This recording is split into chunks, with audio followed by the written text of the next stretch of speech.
Part of training camp for NFL teams. And so we're looking ahead to this upcoming season. And I don't know about you, Bart, but I feel like for me, when I was covering NFL teams, it felt like when training camp started, football never slowed down. It was like the unofficial begin to it all. Is that how it felt like for you? Oh, absolutely. And it's like crazy, right? Because it's like time stops a little bit as well. Because you get there and you're like, oh man, you're doing all these practices and you're tired, you're icing. And you look up and it's like, it's been 7 days. Yeah. It's like, man, it feels like I've been here forever. Like a month. And you're usually in like a dorm somewhere. Yeah. So I don't know how exactly it was for you, but that's how I felt. Like it was like somewhere in the middle of nowhere. Oh yeah, Cortland, Westminster. Yeah. Exactly. So unofficial start for football season is this week. And so let's bring in Dan Graziano, ESPN NFL insider, joins us on the Goodyear Hotline. Good morning to you, Dan. And so as we talk about the start to training camp and things starting to lift off, you got to talk about Aaron Rodgers. Packers report on July 27th, yet this week two teams do report. And so how important and critical is this week for A-Rod?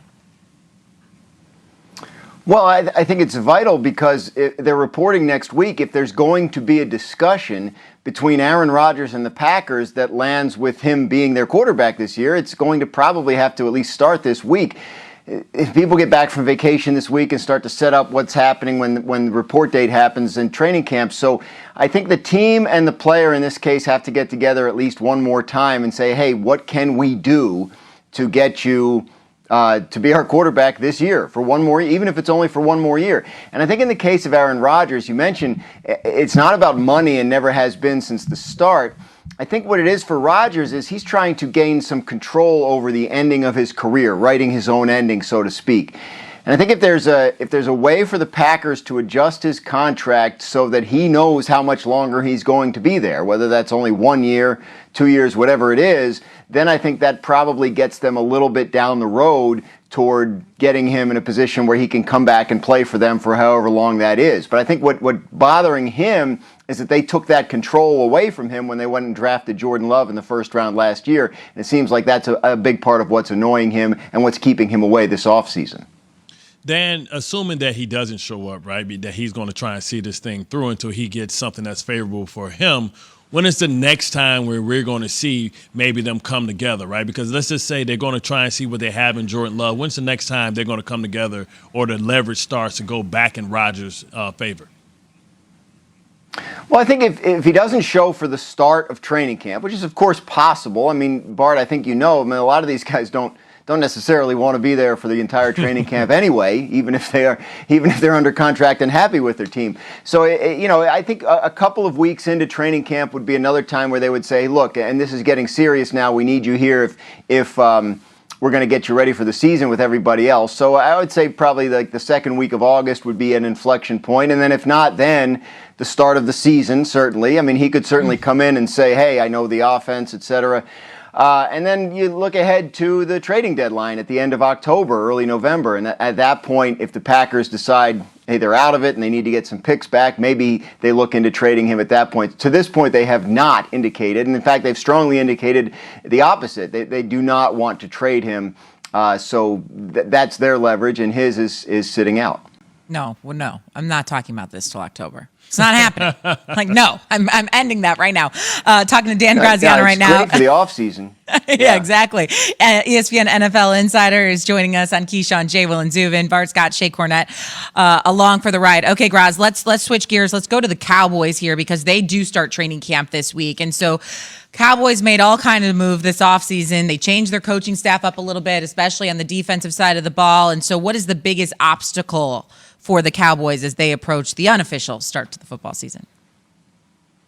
Well, yeah, I mean, you hit on it. It's the defense, right? I mean, it was just abominable last year. And obviously a lot of the focus was on Dak Prescott's injury and Ezekiel Elliott's down year and all the injuries they suffered on the offensive line. But the fact of the matter is, even when Dak Prescott was healthy and they were good on offense early in the season, they couldn't stop anyone. So they changed defensive coordinators. They bring in Dan Quinn, who will run the same kind of style of defense that they were running 2 years ago and before. That Seattle-style defense. Quinn comes from that background. And I think the Cowboys, talking to people there, hope that that gets them back. Some of the players who were there before last year gets them back to playing at the level that they were expecting them to play. And they made some changes in the secondary, brought in some new people. Their first 6 draft picks were defensive players, and 8 of 11 total. So that was their offseason focus. They know they need to get a lot better on that side of the ball, and their hope is that all the changes they made can help do that. Now, Dan, when I look at that division, I'm looking across, and last year it was a joke, right? We looked at the teams, and they shouldn't even have a representative, in the playoffs. But this year, you look at some of the offseason moves that the Giants have made. You look at the addition of Fitzmagic or Fitztragic, whichever way you want to call them. In Washington, who should be the favorite, in this division? I think that's a tough one. I think if Dallas can get the defense to just the middle of the pack, like even they don't even have to be a good defense, just a not awful defense, I think they probably deserve to be the favorite because of their firepower on the offensive side. A lot of people are taking Washington. I have a hard time taking Washington for a number of reasons. Number one, there hasn't been a repeat champion in this division in 17 years. And I mean, as someone who's covered the division and covered teams in the division, like there's something to that. I mean, a year ago, you couldn't get anybody to pick anybody but the Eagles, and they finished last. There's some weird mojo going on around the NFC East that prevents the repeat champion. The other thing is, Ryan Fitzpatrick, people are excited. And yes, he's having this wonderful late career renaissance, but this is a player who's never been to the playoffs. I mean, he's been in the league forever, and he's never been to the playoffs. They're putting a lot on a guy that just hasn't delivered at that level. So I think there are a lot of question marks there. You look at Washington's defense, it looks awesome. Yes, they look like they've improved on the offensive side of the ball, but we're going to have to see it. And I think we've seen the Cowboys operate that offense at an incredibly high level. And if Dak Prescott's back healthy and the offensive line is back healthy, which is what they're saying is the case, then I think we have a reason to expect them to continue to operate at a high level on that side of the ball. They just got to get that defense figured out a little bit. Yeah, and offensively, they need Ezekiel Elliott not to turn the ball over as well. That would help. You can get more from Dan Graziano on Get Up at 8 a.m. Eastern on ESPN. Dan, thanks so much for the insight this morning. We appreciate it. You got it. All right, let's go back to Aaron Rodgers real quick. Shall we, Bart? I know we're sick of talking about it, but you got to. Yeah, we got to. I'm a Chicago girl, so like A-Rod out of the NFC North wouldn't be the worst. Yeah, it wouldn't be the worst thing. I'm just throwing that out there. Nonetheless, Packers don't report till July 27th. Right. Dan just told us he would assume that they're going to have another conversation this week. Yet, hearing from Aaron Rodgers, what was it, a week ago now, where he was at the golf tournament in Tahoe, and he was like,